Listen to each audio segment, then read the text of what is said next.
The great thing about excuses is that no matter what happens, excuses are always there waiting to be used. Anybody can have an excuse for absolutely anything, but the downside of excuses is that nobody really believes them. If you make excuses, they're going to know it.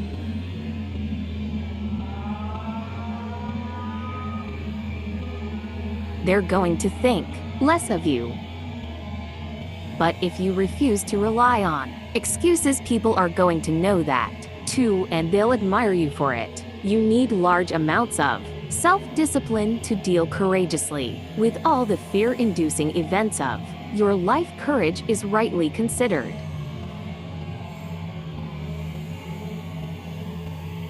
the foremost of the virtues, for upon it all others depend. Often fear is necessary to preserve life, prevent injury, and guard against financial mistakes, as you might imagine.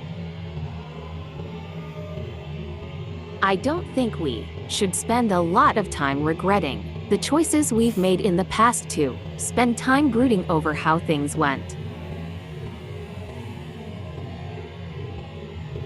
That's an illusion. What you're doing is suffering pointlessly in the present, under the shadow of certain memories. You're telling yourself a story about something that might have been over and over again.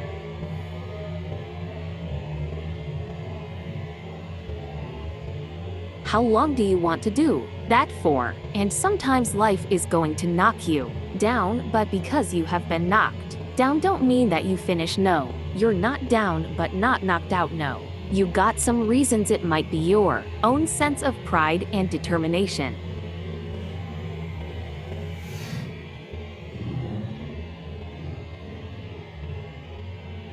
So if everyone is afraid, what is the difference between the brave person and the coward? The brave person disciplines himself to confront, deal with, and act in spite of the fear. In contrast, the coward allows himself to be dominated.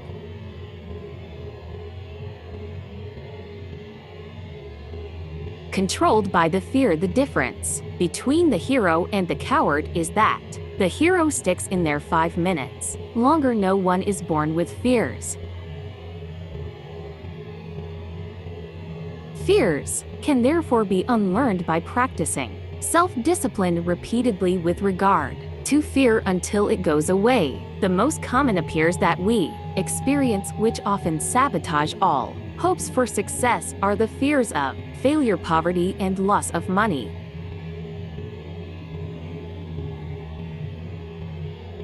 These fears cause people to avoid risk of any kind and to reject opportunity that's presented to them.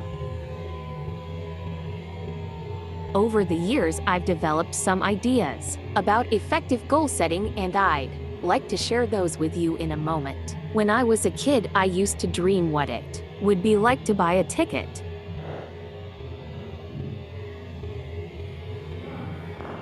on a railroad train and just go someplace. I really didn't think about where I'd be going or how long it would take to get there.